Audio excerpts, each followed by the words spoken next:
Bonjour chers amis, aujourd'hui on va parler du 5e chapitre du Sefer HaTanya, la découverte de soi-même. Lors du dernier chapitre, on avait expliqué que l'âme avait trois moyens, l'âme divine évidemment, avait trois moyens d'expression, trois moyens de se dévoiler, c'est la pensée, la parole et l'action. Lorsqu'on utilise la pensée, la parole et l'action dans le Torah ou mitzvot, eh bien on dévoile les forces de la Neshama, les 10 forces dont on a parlé dans le 3e chapitre.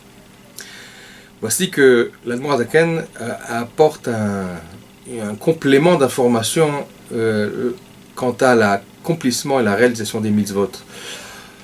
Lorsque l'on pratique les mitzvot, eh bien, s'opère une unification avec Akadosh Baruch Hu, au point où, en quelque sorte, Akadosh Baruch Hu nous entoure, nous embrasse. Si on avait désiré un jour toucher le bon Dieu, eh bien, lorsque l'on pratique les mitzvot, lorsqu'on les réalise, Akadosh Baruch Hu se laisse attraper.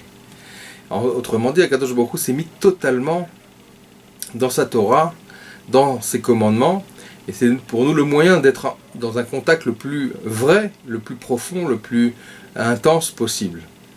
Simplement, lorsque l'on pratique les mitzvot, on n'a pas toujours cette sensation de toucher, d'attraper ou d'être saisi par le divin.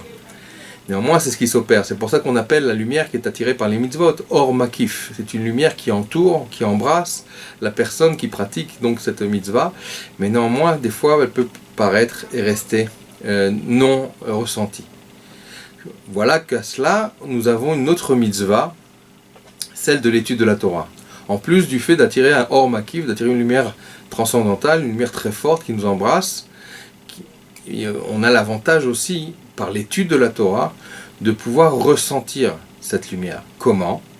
Eh bien, tout simplement, comme l'étude l'indique, puisque l'étude de la Torah, c'est un sujet de compréhension, ça passe par l'intellect, et si celui qui n'a pas compris ce qu'il a étudié n'a pas donc étudié, donc l'étude de la Torah passe évidemment par les forces intellectuelles, Chorma, Bina, Veda'at, de la personne, pour après continuer et s'épanouir dans le sentiment aussi, dans les sentiments de Chesed, Gvura, Tiferet, amour et crainte de Dieu. Mais voilà que l'étude de la Torah amène aussi une autre dimension, ou du moins un autre rapport avec le divin.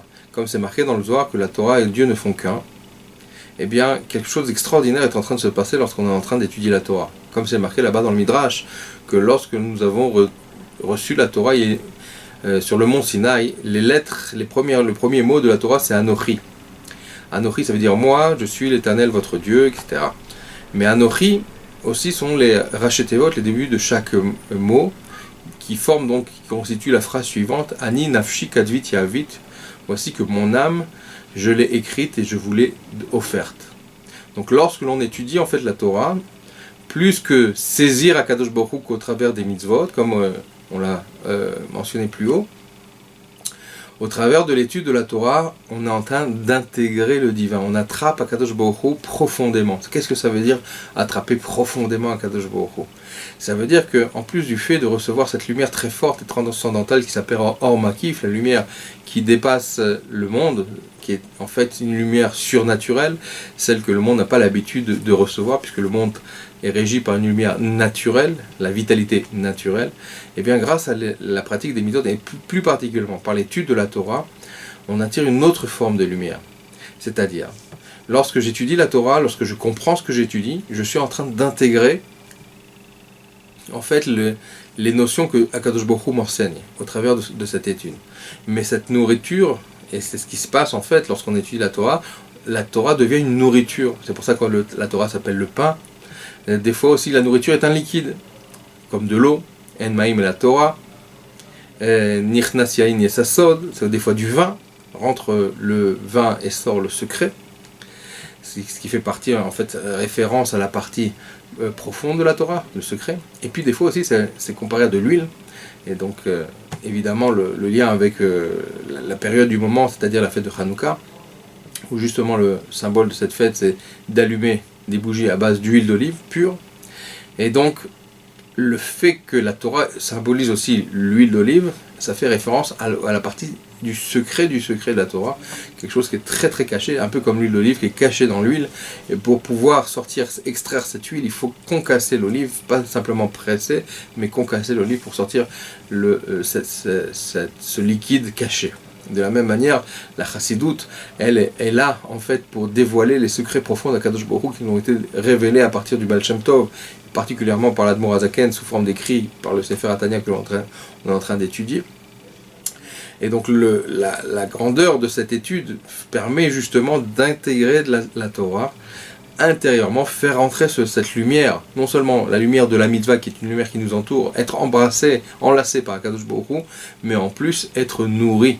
C'est-à-dire que je fais rentrer à l'intérieur de moi cette Torah par le biais de mon intellect et mes sentiments. Puisque en intégrant les notions de la Torah, l'étude que je suis en train de réaliser par le mouvement de mes lèvres, d'accord, qui est l'action de l'étude principalement, je suis en train d'intégrer cette Torah dans mes entrailles. Et à tel point que cette lumière qui était surdimensionnelle, cette lumière devient partie intégrante de moi-même. Ça ressemble en fait, et c'est le principe même de la manne. La manne qui était un pain, une nourriture spirituelle, et bien l'étude de la Torah aussi nourrit son homme. C'est-à-dire qu'en fait on se fusionne avec Akadosh Baruch Hu, pas simplement à une lumière extérieure, mais aussi d'une lumière intérieure intégrée à l'intérieur du corps, au point même que le corps, la chair, le sang s'unifient aussi en fait à Akadosh Baruch Hu. Et ça c'est l'avantage que l'on retrouve au travers de l'étude de la Torah, ce qui n'est pas le cas au travers des autres mitzvot conventionnels. Donc l'étude de la Torah nous apporte concrètement un double résultat, si on peut dire, et c'est ça le fait de saisir Akadosh Baruch Hu, c'est le saisir et aussi l'intégrer à l'intérieur de soi. Akadosh Baruch Hu se laisse prendre par celui qui veut étudier la Torah, mais pas simplement étudier la Torah, et ça c'est la fin du 5e chapitre où l'Admor Hazaken souligne l'importance d'étudier l'Ishma. L'Ishma, ça veut dire les Shem Shamaim. Ça veut dire quoi les Shem Shamaim pour le nom de Dieu? C'est-à-dire étudier la Torah pour s'attacher à lui. S'attacher notamment par des sentiments d'amour et de crainte de Dieu.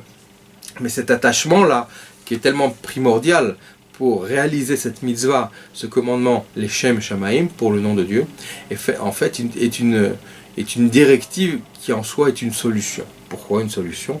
Parce que lorsque j'étudie la Torah, les Shem Shamaim, je suis en train d'attirer ce qu'il y a de plus grand en moi, c'est-à-dire l'éternel. Mais dans sa dimension la plus large possible, c'est-à-dire Prinat Ensof, un niveau de Ensof, sans fin de Dieu à l'intérieur de nous. Comment c'est possible?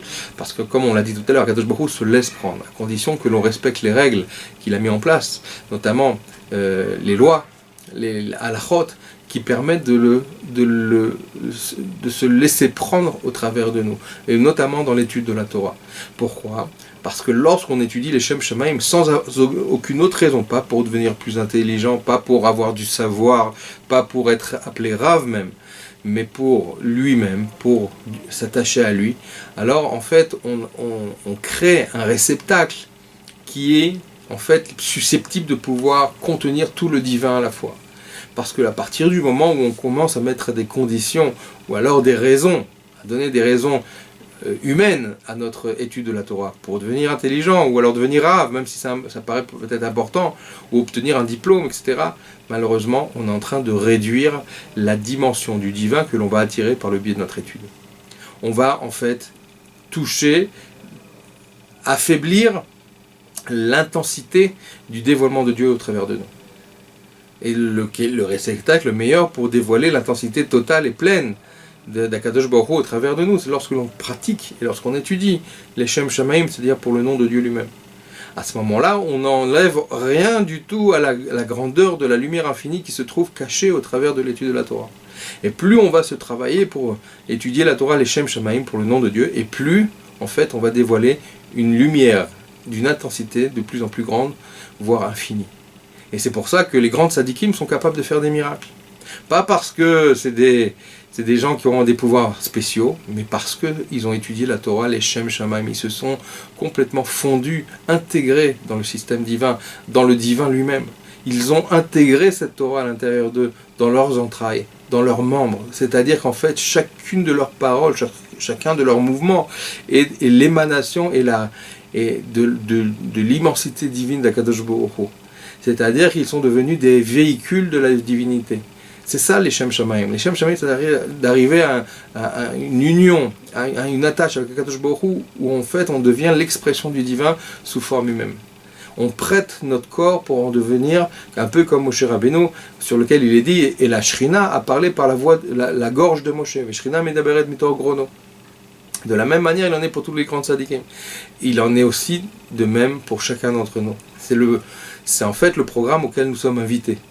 Grâce au Sefer HaTanya, particulièrement, qui nous ouvre les yeux, comment y arriver, quel est le chemin à prendre, quels sont les objectifs à atteindre, ou l'objectif à atteindre. On s'aperçoit que chacun d'entre nous peut devenir le véhicule de la divinité par la réalisation des mitzvot, et notamment par l'étude de la Torah, qui permet d'intégrer et de ressentir le divin profondément, et donc de devenir chaque jour un peu plus conscient et un peu plus attaché, en fait, à ce que le bon Dieu nous a donné, c'est-à-dire lui-même, qui s'est offert à nous par le biais de Matan Torah, par le jour de Matan Torah. Et grâce à cela, Bezrat Hashem, on deviendra, comme le message de Hanouka, des bougies qui éclaireront le monde de telle manière que l'obscurité et l'obscurantisme de l'exil viendra à disparaître très prochainement par la venue de Mashiach et la reconstruction du troisième temple, maintenant et immédiatement. Merci à vous, de bonnes nouvelles. Merci de votre suivi.